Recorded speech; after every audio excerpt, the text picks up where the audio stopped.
जब माँ सती हुई थी तो उनके जले हुए शरीर को लिए हुए भगवान शिव ब्रह्मांड में इधर उधर घूम रहे थे, क्रोध में युक्त होकर।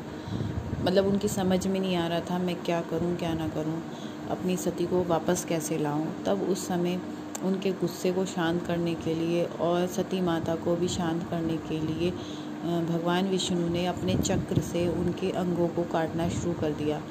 अब जहाँ कहा जाता है जहाँ जहाँ वो अंग गिरे वहाँ वहाँ सिद्ध पीठ बन गया। तो जहाँ पर सती माँ की नाभि गिरी थी वो स्थान बन गया माँ माया का मंदिर, माँ माया देवी का मंदिर। नमस्कार दोस्तों, स्वागत है आपके अपने चैनल दीपिका ब्लॉग में। कैसे हैं आप सभी लोग? उम्मीद करती हूँ सभी लोग स्वस्थ होंगे, मस्त होंगे और व्यस्त होंगे। आज हम बात करेंगे माँ माया का मंदिर। माँ माया का मंदिर है हरिद्वार में ही स्थित है।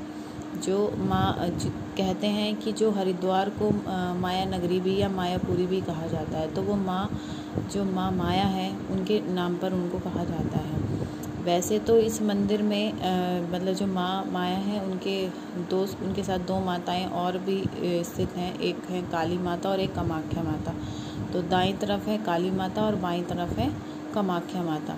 तो जो लोग मंदिर में दर्शन के लिए आते हैं उन्हें माँ माया के साथ कामाख्या और काली माँ के दर्शन भी साथ में हो जाते हैं। इस मंदिर की जो हिस्ट्री है उसमें कहा जाता है कि जो माँ की पिंडी है वो 8वीं सदी से इस मंदिर में स्थित है, लेकिन जो मूर्तियों में प्राण प्रतिष्ठा की गई थी वो 18वीं सदी में की गई थी। तो जो भी है मतलब मंदिर की जो ज्योति है कहा जाता है वो अखंड ज्योति जलती रहती है, परमानेंट जलती रहती है।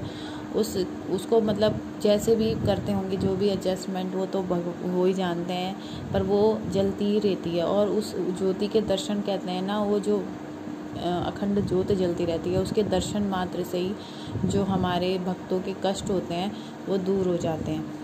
तो जो भी है मतलब नाभि माँ की जब वो अंग उनके गिरने लगे थे तो 51 सिद्धपीठ बन गए थे। उनमें से एक सिद्धपीठ माना जाता है।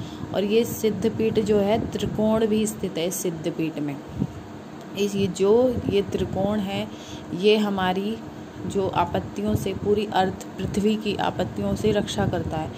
एक तरफ है मनसा देवी और इस त्रिकोण के एक तरफ है मनसा देवी और दूसरी तरफ है चंडी देवी और सेंटर में हमारी माँ माया देवी स्थित है। और ये जो त्रिशूल है, इस त्रिशूल के कारण या इस त्रिकोण के कारण पूरी हरिद्वार की मतलब हरिद्वार पे कहा जाता है कोई विपत्ति नहीं आ सकती, वो उसकी रक्षा करती है।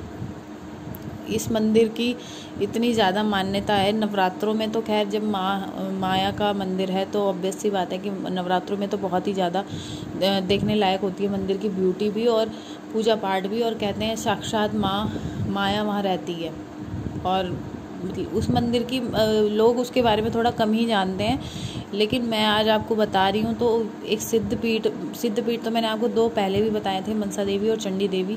वो भी अपने आप में मतलब उनकी भी अलग ही मान्यता है। लेकिन माँ माया जो है उसमें तो एक्चुअल में ही नाभि गिरी थी और वो पिंडी भी है वहाँ पर अभी भी। अब उसमें मतलब जो मूर्तियाँ हैं उनमें प्राण प्रतिष्ठा भी हो गई है। तो इस मंदिर में ही थोड़ा सा मतलब कुछ कदम चलने पर भैरव बाबा का भी मंदिर है। वो भी बहुत सिद्ध पीठ है।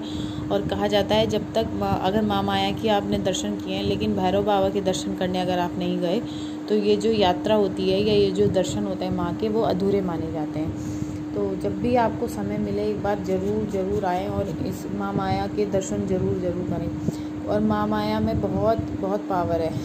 कहते हैं कि जैसे भगवान शिव के हृदय में माँ पार्वती बसती हैं, ऐसी माँ पार्वती के हृदय में भी भगवान शिव बसते हैं। तो और कहते हैं पूरे हरिद्वार में ब्रह्मा विष्णु और महेश तीनों ही विराजमान हैं। ऐसे ही वहाँ माँ माया भी विराजमान है या माँ पार्वती भी विराजमान है और उनका भी सिद्ध पीठ है। तो अब आपको एक मतलब मुझे नहीं लगता शायद माँ माया के बारे में ज़्यादा लोगों को जो भी लोग इस वीडियो को देख रहे होंगे उनको पता होगा।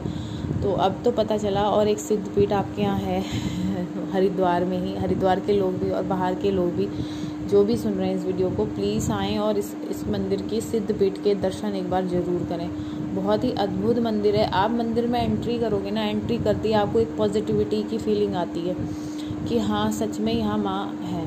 तो क्योंकि मैं जब फर्स्ट टाइम गई थी, मैं तो खैर बहुत, क्योंकि मैं तो हरिद्वार से ही हूँ तो मैं तो बहुत बार गई हूँ, लेकिन जो अब एक्चुअल में खुद भी बाहर से भी जो लोग आते हैं वो भी मतलब अपनी फीलिंग जैसे शेयर करते हैं, तो वो भी कहते हैं कि हाँ इसमें ऐसा लगता है कि माँ है।